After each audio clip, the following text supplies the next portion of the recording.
favorites.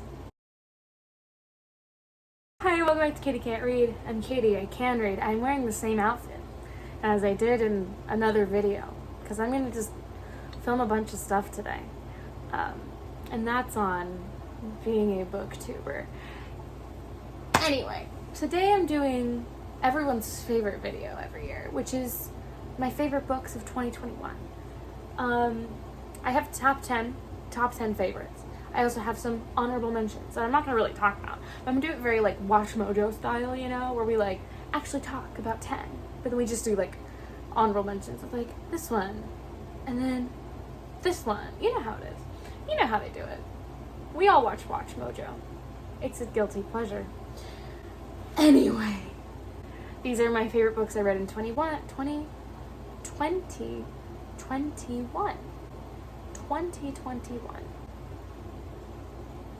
Let's get started. These will be ranked. This is in a very particular order. I spent a lot of time putting these in order, and by that I mean 5 minutes. I just went based on vibes. I'm like, yeah, no, I like that one better. So yeah, here it is. First and foremost, I need to go over the rules. So the rules for being considered a favorite of mine in any year is 1, I have to have read it for the very first time. 2, if it's a part of a series, the whole series makes the list usually. And 3, no reread. I already said that. That's really all the rules. There's just those 2. That series stick together, and secondly, that I have to read it for the first time, no rereads. The reason series stick together for me is because I can never pick a favorite book in the series.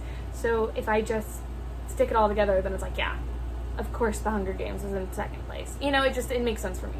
As opposed to making the whole list, like, The Last Olympian was my favorite book, but The Battle Labyrinth was my second. You know what I mean? You know what I mean? I know what you mean. In 10th place, we have The Darkness Outside Us by Elliot Schreffer. Guys, I was expecting this book to just kind of be grand, you know? I was just like, yeah, this will be fine. This will be fine. Logan from the By Book Boy was like, you're gonna love this. And I was like, okay. So I read it. And I loved it. It took me for a spin.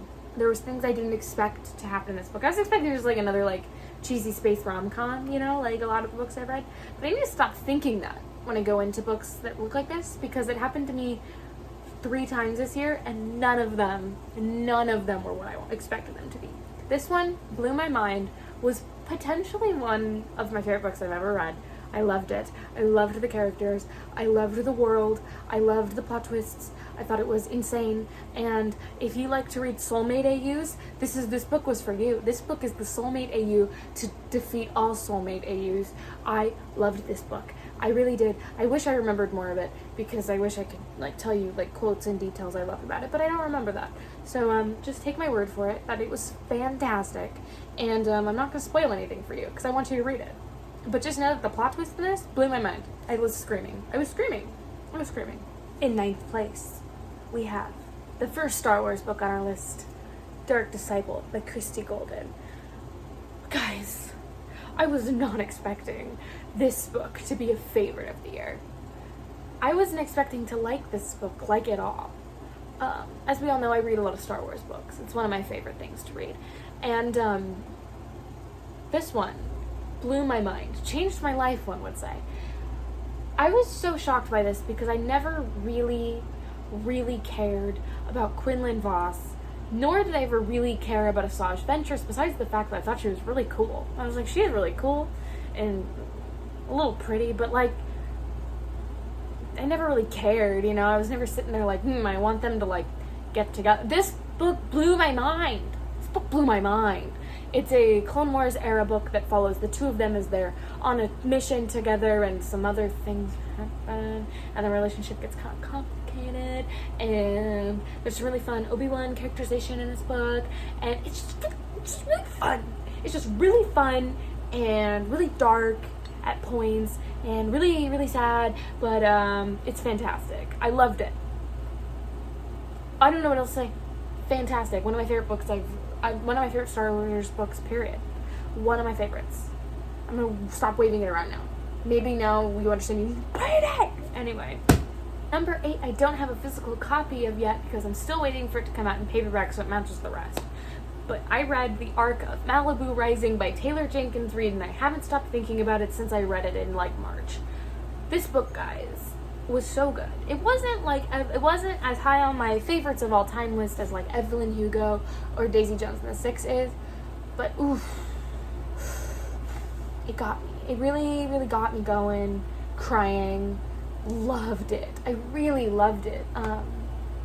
I'm waiting for it to come out on paperback so I can match it, you know, all together. And wow. I loved it. I loved the sibling dynamic. I loved that our siblings are so different. I loved, you know, the story about generational trauma. We love it. Very Encanto core, if you know what I mean. It was like Jenkins Reid at her best. I would read anything that woman writes, but that one was really one of her best, and I feel like she really nailed it, and it was just so much fun, and also very, very, very, like, emotional. And I haven't stopped thinking about it. I think it's so, and the way that she captured Los Angeles, Malibu, California culture was just fantastic. So, yeah. Malibu Rising, fantastic. Loved it. Number 7, we have The Charm Offensive by Allison Cochrun. I talked a little bit about this one very recently in my end of the year wrapped video that either came out before this or after this, I'm not sure. I loved this book. I went feral for this book. I read this book in like 2 sittings. I loved it. I love a rom-com. I love a rom-com with an interesting premise. I love a rom-com that's about the guy who's supposed to be the bachelor falling in love with his producer instead.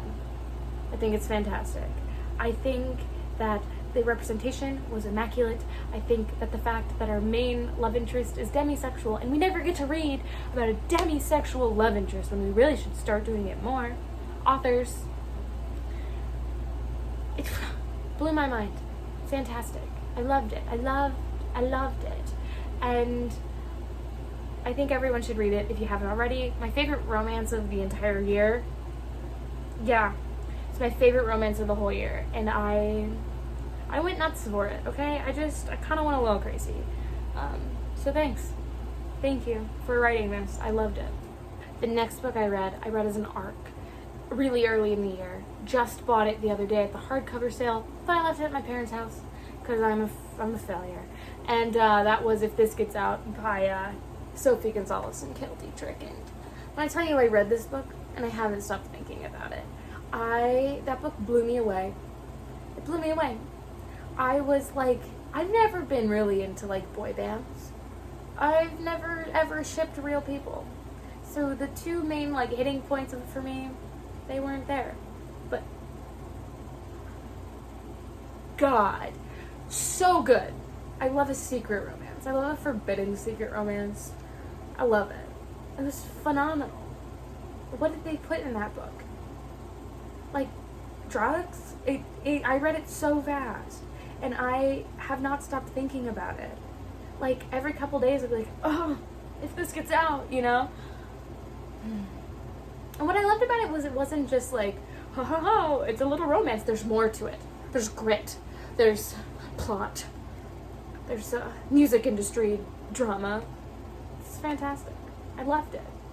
I'm gonna read it again someday when I have the physical copy in my house again, and not in my parents' house, and like at my real house. I'm moving in 3 weeks, so maybe we'll see if I bring it back. In 5th place, we have the very first book I read at all this year, and I knew I started out a really good reading year because I started with The 7 Husbands of Evelyn Hugo by Jenkins Reid. Jenkins Reid has hit twice on this list so far. And if I had read Daisy Jones for the first time this year, she would have made the list too. But I didn't. I read it for the first time last year. And you guys, this book was immaculate. We all know this though, because we've all read it. I read it for the first time in January, and I lost my mind. It was very... It was like a book that reshaped how I think about reading and changed the way that I think a book should be written and should be perceived, and it really blew my mind. I loved this book. I thought it was just... I want to reread it someday. I want to reread it and I want to annotate it. I want to write notes in the margins, and I want to do everything to this book. I I just loved this book, and more books like this, please, but also don't. I think this book is one of a kind, so I loved it. I really loved it, and the fact that I read this first in the entire year really set me up for a good year. In fourth place, the fourth best book I read this year was a series, and that is Star Wars The High Republic by various authors. I'm just gonna hold up Light of the Jedi because it's like the most recognizable one. So The High Republic kind of stole my heart in December. Haven't stopped thinking about it. Absolute brain rot. It is Star Wars at its peak. It is a series about Star Wars galaxy 250 years before the Phantom Menace, and it is insane. It is absolutely bonkers. It is wild. It is joyous. It is so queer, and I love it. I love it so much, and I brain rot. I literally have rotted my brain thinking about this series, and I want everyone to read it. Phase 1, which is what I'm holding right now. Phase 1, Light of the Jedi, plus 3 that I don't have, plus the 1 and the 2 graphic novels, and the 2 books that are not yet, that I've already read because arcs, stole me. I genuinely, this book saved my reading. This series saved me as a reader. In November, I was not reading. I was not enjoying reading. I was struggling. I only read 4 books, and then I read these in December, and it changed me as a reader and saved my reading. Reinvented a love of reading for me. And these books really got me through some really difficult stuff last month and the beginning of this month, and so I'm very, very thankful I read these books when I did, because they're very hopeful and uplifting, and I read them at some really hard times, and so I'm very, very love this series. Very love it. In third place, we're starting to get down to the wire, we have House in the Cerulean Sea by T.J. Klune. When I read this in February, I had heard everyone say that it's like one of the best books ever. I'd heard everyone say it, but I wasn't expecting it to be literally one of the best books I've ever read. This book warmed my heart. This book made me just feel so many things. I never want to leave home without this book. I love it. I want to reread it right now. And it's such a delightful, happy read. It is described as if you could read hot chocolate, and it's exactly like that. It just feels like comfortable, warm beauty, and the beauty of life, and what it means to be alive, and what it means to be different. And I loved this book, and I loved the characters, and every once in a while I will see fan art of my baby boy Chauncey, and I start to giggle, and then I miss him, and then I'm like, oh, I'm gonna go read it, and then I haven't reread it since February, but it was fantastic. And everyone knows it's really good, so I'm not gonna beat the dead horse anymore, but wow. T.J. Klune really put his whole butt into this. His whole butt. Our second place book is also my biggest shock of the entire year, and that's Tarnished Are the Stars by Rosiee Thor. I read this book, I had never heard of this book, but I read this book because I was doing an asexual character reading vlog, and when I was looking at lists, this book was mentioned on one list, and I went, okay. And then I checked it out from Libby, and then I bought it 2 weeks later. So anyway, this book blew me away. I wasn't expecting it to be as good as it was, because when I checked it out on Libby, I was like, I don't really want to read this, but I'm going to. And I loved it. My expectations were on the floor, so everything was great. It's a science fiction epic in a way I've never read, with just this wonderful cast of characters, a very interesting story, and just scenes that made me start crying. Scenes that made me cry. I loved this book. This book meant a lot to me, and it still does, and I would love to reread it. It was fantastic. It's fantastic. I know you're sick of that word, but it was fantastic, and it was so good that when I read it on Libby, I returned it, and then I saw it at the Barnes & Noble a week later, and I bought it. That's how you know it's good. That's how you know it's good, is if I actually buy it. Some honorable mentions. The All for the Game trilogy by Nora Sakavic, an unexpected surprise. Rule of Wolves by Leigh Bardugo, ruined my life. Best book I read, one of the best books ever. Circe by Madeline Miller. I liked this more than Song of Achilles. Legendborn by Tracy Deonn. You already know. And Lore by Alexandra Bracken was just wild. And finally, the best book I read in 2021. Guys, I've been saying that this was going to be my best book of 2021 since February, and I knew it. I was right the whole time. I knew it when I read it, and then it hasn't been beat, and that's A Complicated Love Story Set in Space by Sean David Hutchinson. This book blew my mind. This book reinvented what science fiction was for me. This book had found family. This book had true love. This book had plot twists like nothing I've ever read. This book had really interesting formatting and a really interesting, complicated love story. But the thing is, it's so much more than love story. It's also a mystery and a rom-com and a sitcom and a science fiction epic, and it's a lot of things, and it's all wrapped up into one, and there is a love story in it, and it is just this book, I've been talking about it since February. I've been recommending it to like literally everyone since February, and I know that this book is going to go down as probably one of my favorite books of all time ever. This book was a lot to me. This was another book I read on Kindle and then immediately bought in physical because I just needed to hold it. I needed it in my hands.